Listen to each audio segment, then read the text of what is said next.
Hello everyone and welcome back to my channel Beth Chats Books. Now today's video is my Q&A answers video. So as you can see, the cat is nearby deciding whether to settle or whether to come in on the video, as you can kind of see him down here. So I thought while he's here and there are going to be a few questions about him, I might as well just allow him some serious airtime. So he's quite excited about that, aren't you? So without further ado, let's just get straight into this video. So I've just got a list of all my questions, so I'm just going to get them for you now. I'm going to start off with Christina's Bookshelf, who asked me, what brought you to Booktube? So what originally brought me to Booktube is I was watching Booktube videos for about a year while I was studying in my final year at uni, and I really liked it. I thought that people had such valid things to say, and as I was nearing the end of my degree I thought, why not join this community so that I can keep up to date with what's current with reading and books. So I ummed and ahed for a while and then I decided to just go for it. So that's why I started my channel, because I was watching it for a long time and I thought, hey, I can do this. So I did it. But thank you, Christina, for your question.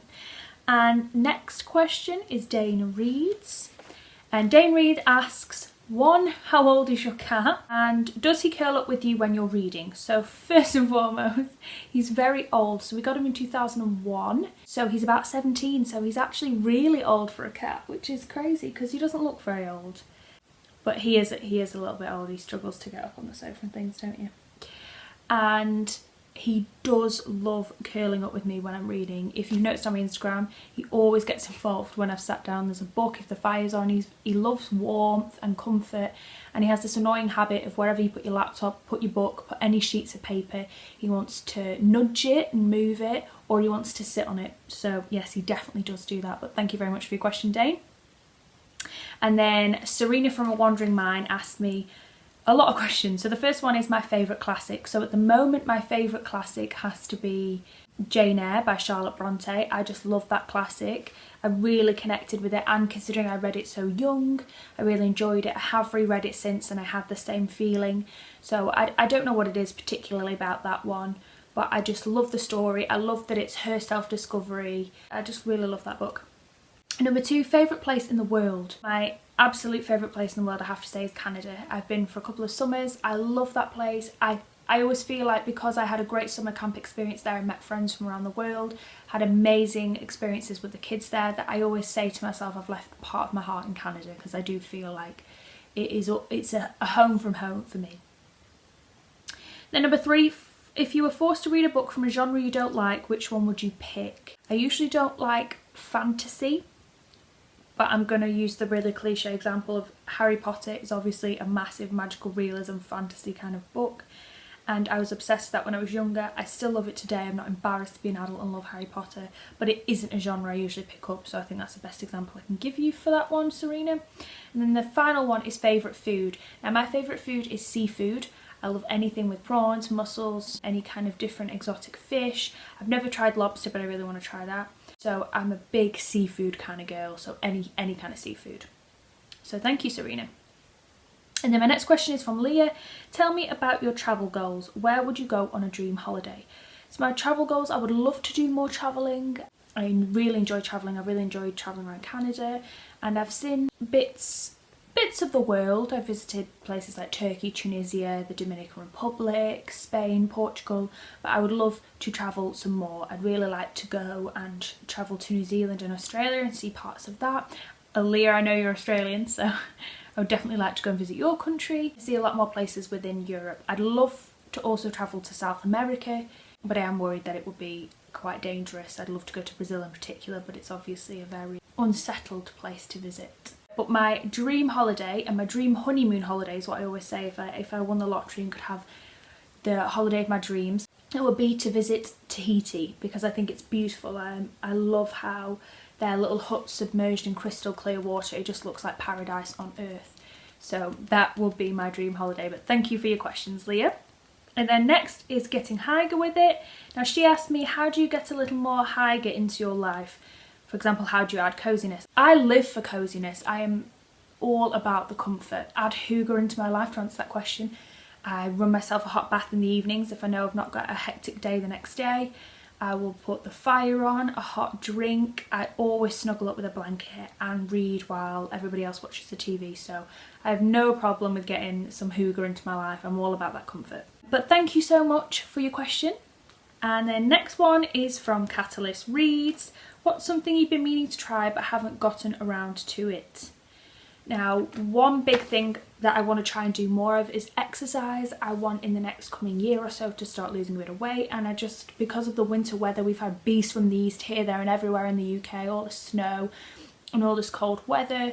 It had really put me off trying to get back into doing exercise. Now, some of the things that I love doing are Zumba classes, dance classes, and I was going to book loads and go ahead and do that. And I just haven't got around to doing it at the moment, so that's something that I definitely really want to get to that finally. But thank you so much for your question, Catalyst Reads.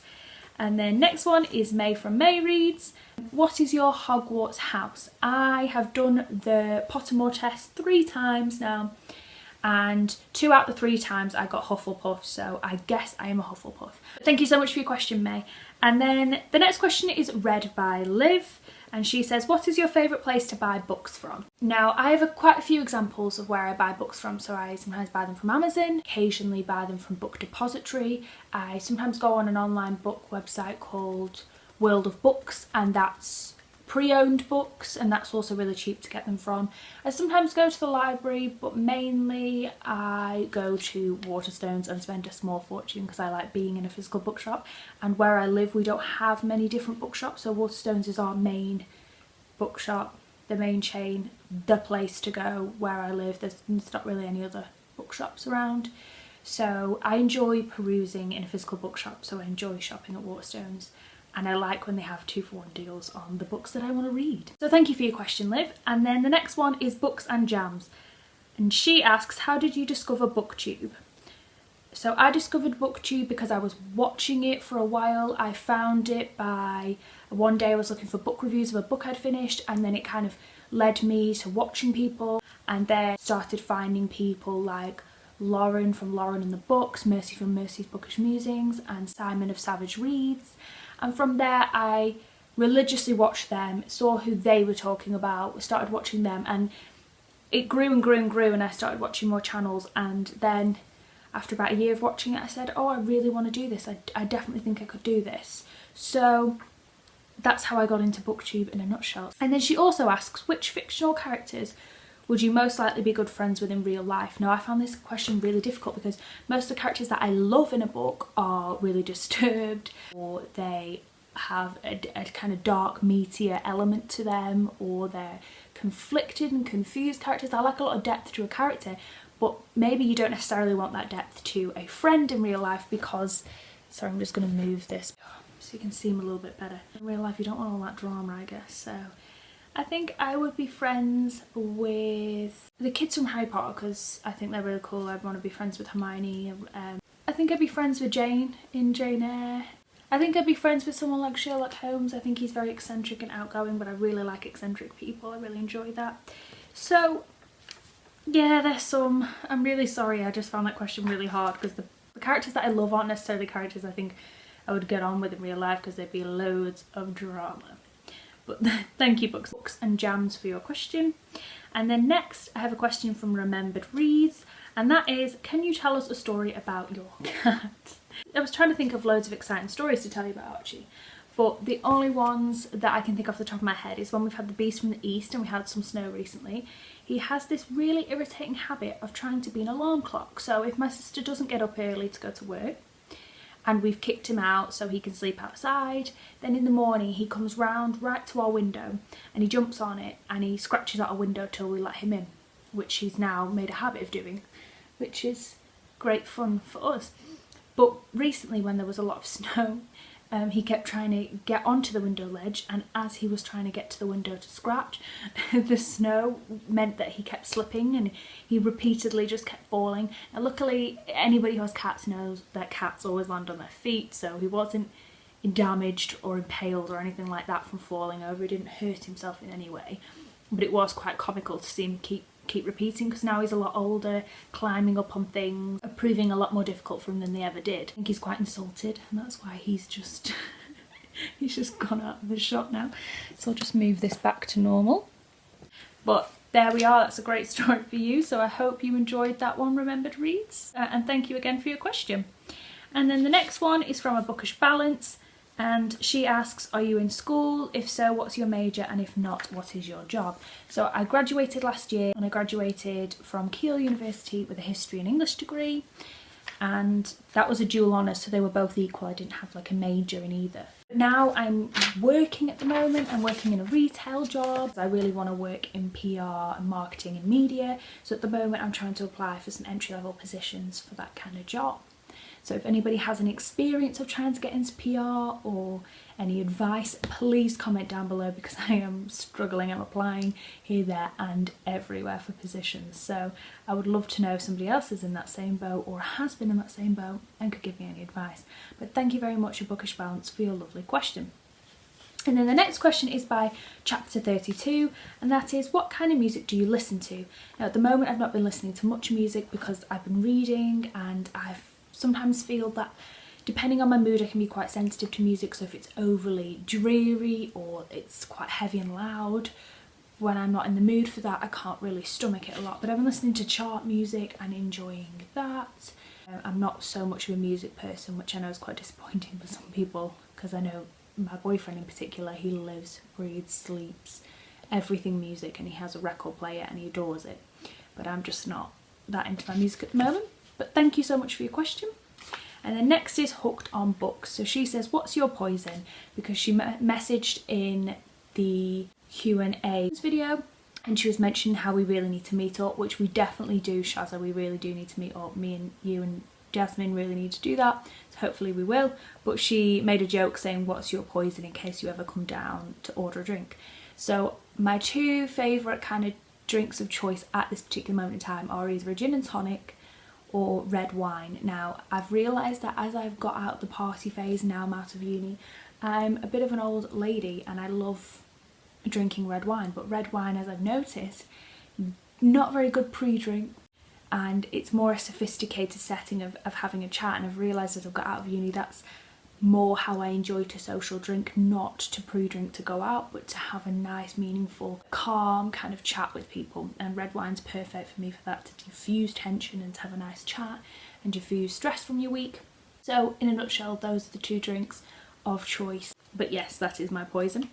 And then she also asked, what would be your karaoke song of choice? I think I would pick She Wolf by Shakira, because I love Shakira, and when I'm really drunk, my inner Shakira comes out. I think she's amazing and I'd love to be like her, so she is definitely my karaoke song of choice. I love to get a bit of Shakira going when I've had a few glasses. But thank you so much, Shazza, for your questions.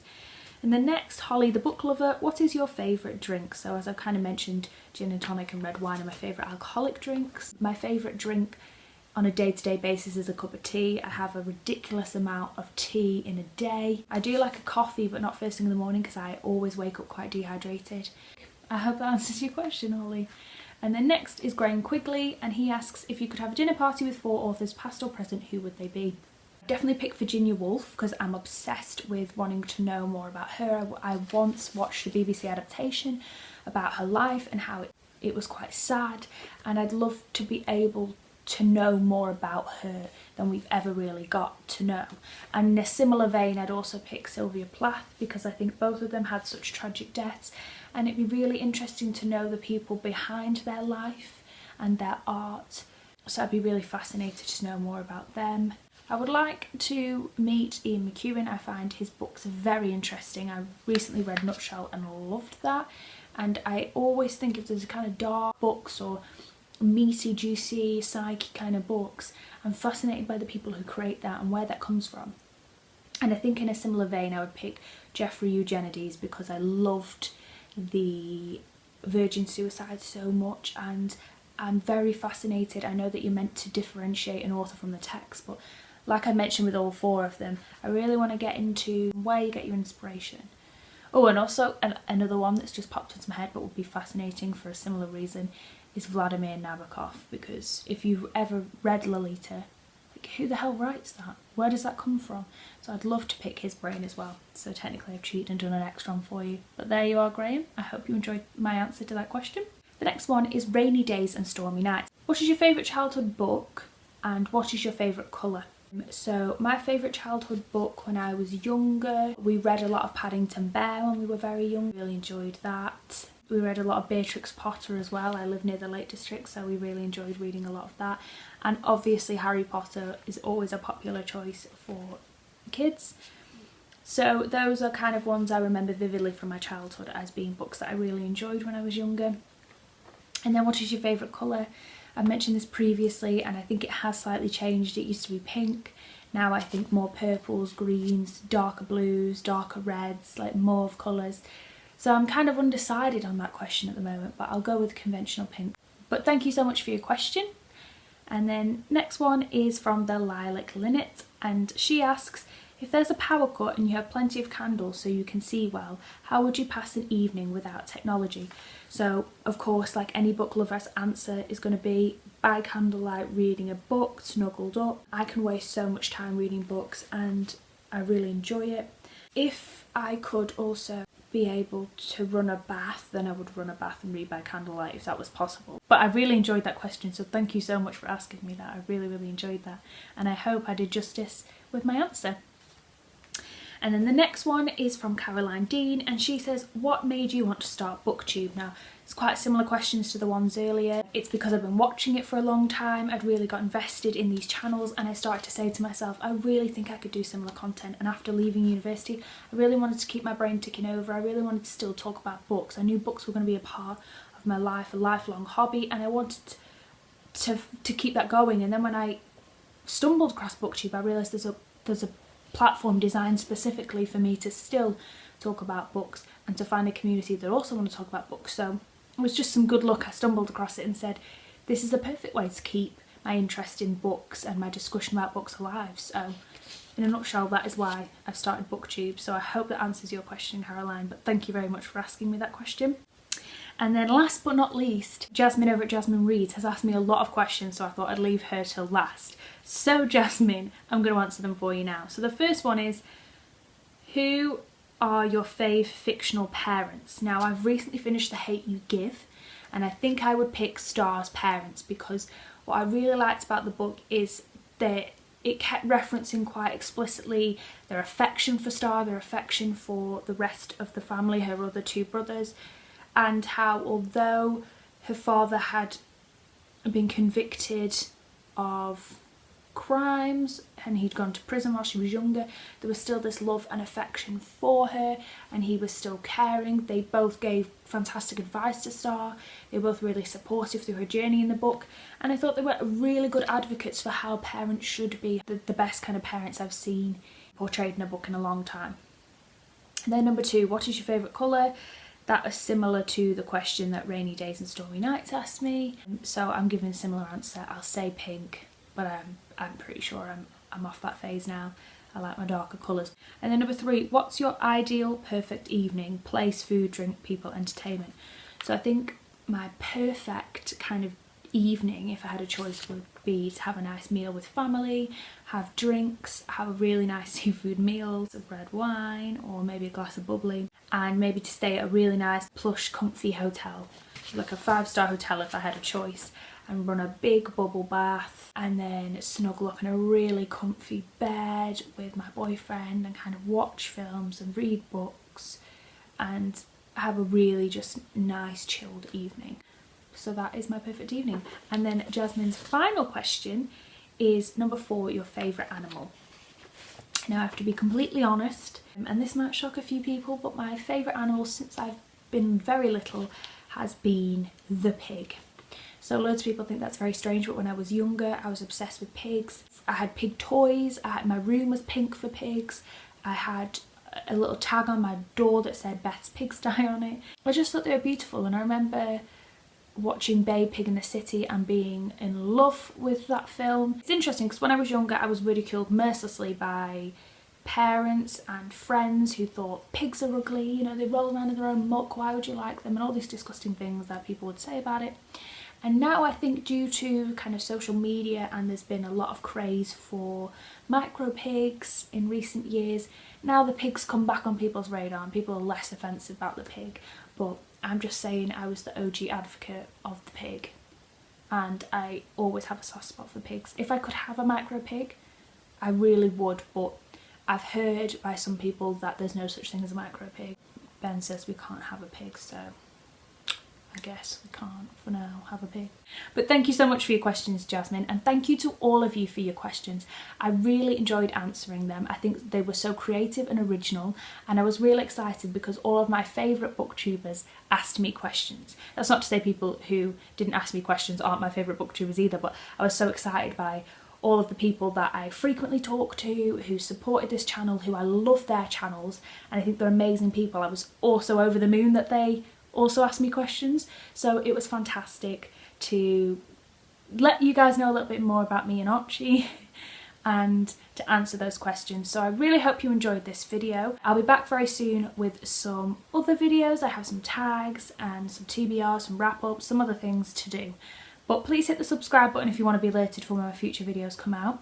Thank you for watching this video, and thank you for everybody that asked me questions. And I'll see you very soon with a brand new video. Bye!